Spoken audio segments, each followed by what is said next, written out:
GMNA uses artificial intelligence for generated speech, visuals, and production. AI-generated content may contain errors. Please verify important information before making decisions or taking action.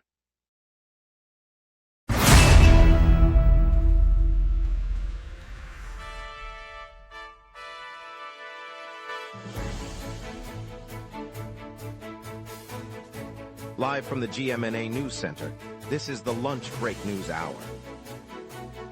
Good afternoon, Toronto. I'm Jordan Parker.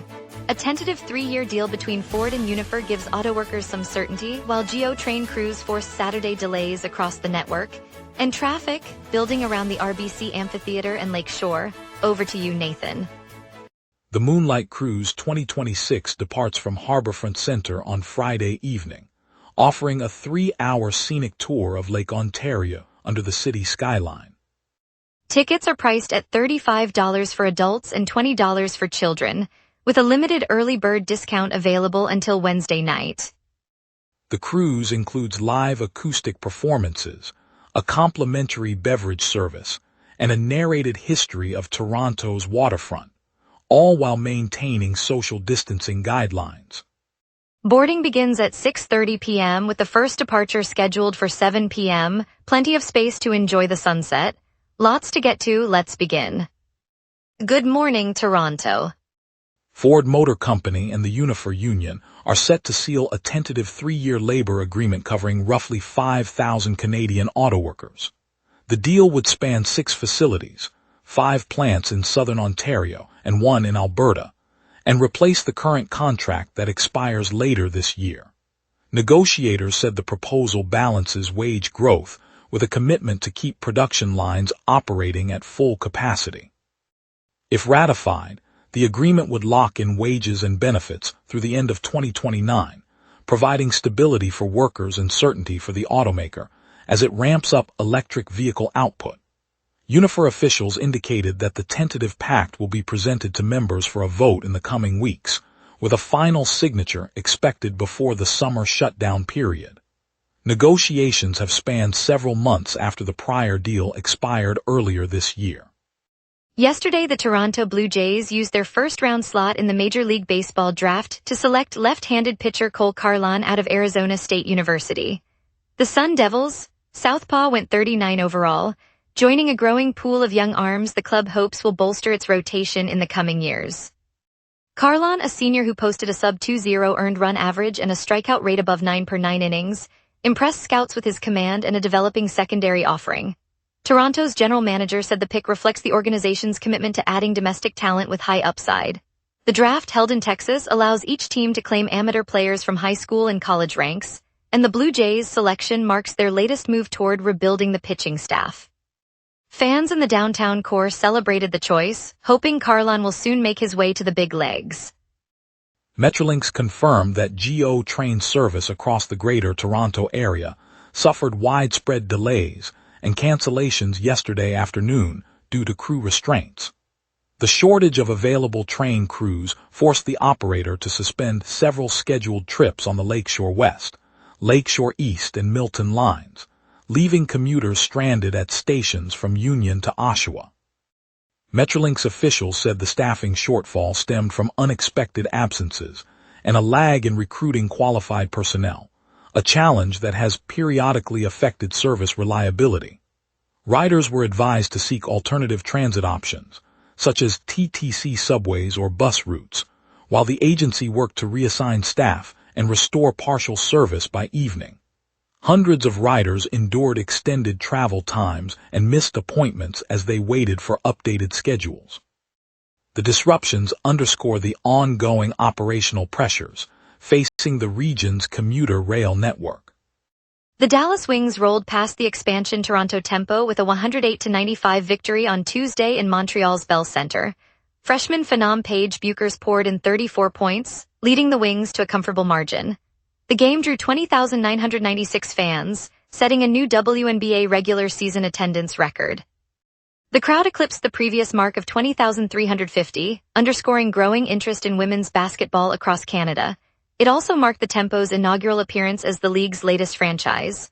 Toronto's first home court debut was delayed by the venue, but the contest gave fans a glimpse of the team's potential. Dallas, coming off a 3-game winning streak, used the momentum to dominate early. Toronto's head coach, Maria Santos, praised her squad's effort, noting the young roster will gain valuable experience. Organizers said the turnout bodes well for the upcoming Toronto home opener next month. Both clubs aim to improve. Yesterday, the City of Toronto revised parking rules on a short stretch of road that borders Dufferin Grove Park, eliminating several spots that had previously been reserved for drivers with accessible permits. The adjustment, made without consulting the community of permit holders, has sparked immediate protest from volunteers who maintain the park and from motorists who rely on those spaces. City officials say the change was intended to improve traffic flow, but accessible permit users argue the new restrictions leave them without reasonable parking near the park's main entrance. The debate has intensified on social media and at a public meeting scheduled for later this week, while the city reviews complaints. As the dispute continues, drivers with permits are advised to seek alternative parking in the neighborhood until a resolution is reached. Later we'll hear about a free 3-day hockey camp returning for BIPOC girls in Toronto, plus more headlines. Stay tuned, we will be right back. Watch the local sunset tonight at 6 p.m. for all your local Montreal news. Welcome back, folks. We've got the top headlines, then Nathan Cole will dive into today's local stories you need to know. Yesterday, a free 3-day hockey camp opened its doors for girls of color across the city. Hosted at a downtown rink, the program welcomed participants of all ages, offering skill drills, on-ice games, and mentorship from local coaches. Organizers emphasized that the inclusive setting aims to deepen each player's connection to the sport while building confidence in a community-focused atmosphere. Because the camp is offered at no cost, families can bring children without worrying about fees, and the schedule allowed for flexible attendance over the 3 days. Feedback from parents highlighted the supportive environment and the opportunity for young athletes to see role models who reflect their own backgrounds. The initiative continues to showcase how grassroots sport can foster belonging and encourage the next generation of female players in Toronto. Yesterday, the Blue Jays watched veteran right-hander Dylan Cease flirt with baseball history, carrying a no-hit bid into the final 3 outs before a single hit spoiled the effort. The near no-hitter unfolded at the home stadium, with Cease dominating through 8 innings, issuing only a handful of walks and striking out batters at a brisk pace. A clean hit with 1 out remaining ended what could have been only the second no-hit game in franchise history, since just 1 pitcher has ever completed the feat for Toronto. Fans in the stands rose for a standing ovation as the ball sailed safely, recognizing the rare chance that had been within reach. Cease's performance still ranks among the most impressive recent outings, reminding locals how close the club came to a historic night. Police say a fire ripped through a North York senior's residence on Thursday, forcing dozens of elderly residents to evacuate and prompting a swift arson investigation. Fire crews contained the blaze by early evening, but the incident displaced many vulnerable occupants who were temporarily housed at nearby community centers. Toronto Police Service identified a male suspect and, after gathering evidence, arrested him on Monday. Investigators confirmed the fire was deliberately set, marking the first arson case linked to a senior housing complex this year. The department reminded residents that fire safety checks remain critical, especially in buildings housing older adults. Families of those affected have been notified, and support services are being coordinated through local outreach programs. The arrest underscores the ongoing effort to protect vulnerable neighborhoods from intentional crime. Peel Public Health issued a warning after officials identified a possible measles exposure at Toronto Pearson International Airport and on 2 commercial flights that departed on July 7th. The agency said a passenger on one of the flights tested positive for the virus, prompting health workers to trace contacts among travelers and airport staff. Anyone who was in the departure lounge, gate area, or on the aircraft during the flight window is advised to monitor for fever, rash, or other symptoms and to seek medical advice if they appear. The public health unit stressed that measles spreads easily through the air, making early detection crucial. Those who may have been exposed are encouraged to contact their primary care provider for guidance. The alert remains active as officials continue follow-up investigations. Friday's city report warned that the province's plan to widen the runway at Billy Bishop Airport could significantly reduce water flow through the inner harbor. Officials say the expansion, aimed at accommodating larger jet aircraft, may limit the harbor's natural flushing of sewage and other pollutants. For residents who rely on clean waterfront recreation and whose homes sit near the shoreline, slower circulation could mean longer exposure to contaminated water after heavy rains. The report cites engineering models that predict a measurable drop in tidal exchange once the runway is extended. City engineers are reviewing the findings as the provincial government moves forward with the proposal. Meanwhile, the airport currently serves only turboprop planes, so the shift to jet service would mark a notable change in local air traffic and its environmental footprint. Now let's hand it over to our meteorologist for the afternoon outlook across the city. A sinking high and a northwest jet set the stage for an unseasonably warm, dry afternoon. On this date, the all-time high sits at 34.4 Celsius, recorded in 2005 during the summer heat dome that pushed the city into a 3-day streak above 30 degrees. The all-time low is 12.4 Celsius, set in 2009 when an Arctic blast slipped south behind a lingering front, dropping temperatures into the single digits for a brief spell. By contrast, the climate normal for mid-July hovers around 24 Celsius for the maximum and 16 Celsius for the minimum, a modest swing from today's readings. The live radar is completely blank across southern Ontario, no echoes in the north or the lake effect corridors. With high pressure falling and a northwest jet aloft steering any moisture well eastward, the air mass remains subsident and dry. That stability keeps clouds at bay and guarantees no rain will arrive in Toronto this afternoon. I now turn to today's outlook. At noon, the city sits at 23 Celsius under a clear sky, humidity near 75% and a light easterly breeze of 4 km per hour. The high-pressure ridge is slowly descending, but it is falling, allowing a weak northwest jet at 59 km per hour to inject modest upper-level momentum. That combination keeps the atmosphere stable while gently warming the surface through the afternoon. Temperatures climb to 25 Celsius by 3, then dip slightly to 24 Celsius at sunset, with the sun setting just before 9 o'clock. UV index 8 signals strong solar intensity and winds remain under 25 km per hour from the south.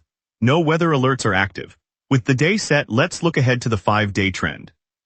Monday opens with a scorching high of 33 Celsius and a low of 18, a clear sky that will keep the heat unmitigated. Tuesday pushes the mercury to a blistering 36 Celsius, low 23, still mainly clear, marking the peak of the heat wave. Wednesday eases slightly to 33 Celsius high and 22 low with a few clouds breaking the sunshine. Thursday remains at 33 Celsius for the maximum but becomes overcast, signaling an approaching moisture surge. Friday cools to 28 Celsius high, low 22, and a 40% chance of light rain will finally break the dry spell. The pattern shows a strong northwest jet feeding warm air before a trough swings in, delivering the Friday showers. Expect the temperature swing and cloud cover shift to dominate the end of the workweek. And that's your weather. Remember, the lunch break is also available as a podcast. Listen anytime on Amazon Music or wherever you get your podcasts. We'll break down traffic around the amphitheater, preview Archangel at RBC, and the Sneaky D's Spotlight plus sports updates. We will be right back. Watch the local sunset tonight at 6 p.m. for all your local Montreal news. Heavy congestion is building on the 401 eastbound express lanes between Conlins Road and Meadowvale Road. The closures force traffic onto regular lanes, adding at least 15 minutes to the commute toward the airport. Drivers heading downtown should consider the Gardiner or the 609 as alternatives, though the 609 eastbound also has lane closures from Highway 427 to the 401. Further north, the Queen Elizabeth Way remains under overnight lane reductions from East Mall to Bront Road, slowing traffic toward Oakville. Expect a steady crawl, especially at the Oakville Toll Plaza. On the 427, nightly lane reductions from Brown's Line to Finch Avenue are in effect, but traffic moves at a moderate pace. All other major routes, including the Don Valley Parkway and the Gardiner, are clear at this time. No transit service interruptions have been reported, so subway and streetcar riders can expect normal service this afternoon. Archangel lights up RBC Amphitheater today, delivering the hottest reggaeton beats right to the waterfront. It's the perfect high-energy kickoff for anyone looking to dance under the summer sky. Just a few blocks away, World Fest erupts at Sankofa Square, a vibrant multicultural celebration of food, dance, and street art that turns the city into a global playground. Grab a bite, move to the rhythm, and taste the world without leaving Toronto. If you prefer a slower pace, the Moonlight Cruise departs tonight from the River Gambler, offering a DJ-spun soundtrack and panoramic skyline views that turn an ordinary evening into a memorable night on the water. Looking ahead, tomorrow King Lounge hosts a free watch party for the Norway vs England Nations League clash. Grab a seat, cheer loud, and feel the tournament buzz before the weekend kicks off. Whatever you choose, Toronto's summer pulse is waiting. Make today count. And now here's Marcus with sports. Here's the latest on Toronto's teams and the games that matter. With the Kawhi Leonard trade still pending, Toronto faces a tight salary cap. The Raptors are scouting affordable talent, and rookie forward Chucky Hepburn is using the Summer League to prove he can contribute on a low-cost contract, according to Sportsnet. Toronto's Blue Jays saw their 3-game winning streak snapped after a brief outing from starter Trey Yesavage, who struggled with command. The Padres capitalized, securing the victory on Saturday, while Toronto looks to regroup ahead of its next series, Sportsnet reports. In Saturday's matchup, San Diego's first baseman Ty France delivered a solo home run in the 6th inning against his former club, the Toronto Blue Jays. The blast proved pivotal, highlighting France's impact for the Padres, Sportsnet notes. Sneaky D's on College Street in the West Queen West neighborhood has been a punk spirit hub for decades, dishing out cheap tacos, live shows, and a place to hang out after work. When a developer announced plans to turn the building into condos, the bar's future hung in the balance. A ragtag crew of regulars, a city councilor, and a community-focused bank rallied, filed petitions, and pressed the city to designate the space as a cultural heritage site. Their victory kept the doors open, proving that grassroots action can still shape Toronto's streets. Sneaky D's isn't just a bar, it's the pulse of a community that refuses to be erased. We'll hear how a group of punks, a city councilor, and a bank rallied to save Toronto's beloved Sneaky D's bar. Coming up tonight at 6, the local sunset. Your neighborhood, your city, your news. From city hall decisions to the stories happening right on your street, we cover what matters most to Montrealers. Join us tonight at 6 p.m. on gmna for the local Sunset, Montreal's evening newscast. 3 weeks after Toronto turned Church Street into a car-free zone, residents and business owners in the village are applauding the pilot's impact on safety, foot traffic, and community vibe. The pedestrianization experiment is sparking a lively debate about the city's future streetscape. Carl Dumont is there. Carl Dumont. Thanks, Jordan Parker. I'm standing on Church Street in the village, the usual rush of cars replaced by a quiet hum of conversation and the clatter of cafe chairs. Sidewalk cafes spill onto the pavement, their tables shaded by string lights that flicker as a light breeze lifts the scent of fresh pastries. Residents stroll with grocery bags, children chase bubbles near the historic brick storefronts, and musicians strum acoustic guitars near the corner of Yonge. Local merchants greet passersby, offering samples of artisanal coffee, while their sales boards show a steady rise in foot traffic since the street went car-free 3 weeks ago. City planners watch from a nearby bench, noting how the open space invites spontaneous street art and pop-up markets. The atmosphere feels like a village square reclaimed for people, not vehicles. A cyclist glides past, ringing a bell that blends with the laughter of nearby diners. It shows how reclaiming streets can revive community connection and boost local economies. Carl Dumont virtually at Church Street. At the waterfront stretch of Paulson Pier, where the city's skyline kisses Lake Ontario, the quiet of an early morning jog turned into a flash of gunfire. Police responded within minutes, and by sunrise 5 suspects were in custody, a testament to the rapid coordination of the Toronto Police Service. While 3 bystanders were hurt, the scene quickly shifted from fear to solidarity. A nearby coffee shop, Maple and Main, opened its doors to the injured, offering warm drinks and a place to sit while medics arrived. A local musician who had been setting up for an evening concert stayed on the steps, strumming a gentle melody that drew passersby into a moment of calm. That simple music, paired with strangers sharing blankets and water, reminded everyone that the city's heart beats strongest when we look out for each other. As the sun rose over the lake, the community gathered, not just to clean up, but to promise safety and support for the victims. In moments like these, Toronto's spirit shines brighter than any headline. On a bright Tuesday morning at the historic St. Lawrence Market, Councillor Maya Patel stood beside a group of long-time renters, their faces a mix of relief and determination. She was speaking to a small crowd of neighbors, local business owners, and a handful of bylaw officers who had gathered after a community-focused town hall. Patel outlined a proposal to give bylaw officers the authority to identify illegal landlord activity, collect evidence, and work directly with police investigations, tools that have been missing from the city's current framework. One detail lingered. A tenant named Lewis lifted a rust-ed key from his pocket, a symbol of the many doors that have been locked away from safe, affordable homes. He explained how a rogue landlord had once turned his apartment into a maze of unlicensed rooms, leaving him and his family in constant uncertainty. The bylaw officers listened, notebook in hand, ready to document the next step.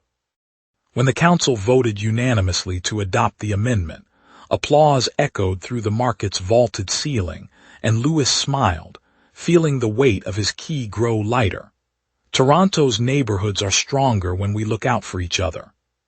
Thanks for joining us, Toronto. Today's standout was the tentative 3-year agreement between Ford and Unifor, a hopeful step for our auto workers.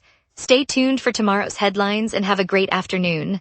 I'm Jordan Parker, signing off from the lunch break. We'll be back with more local news and stories that matter.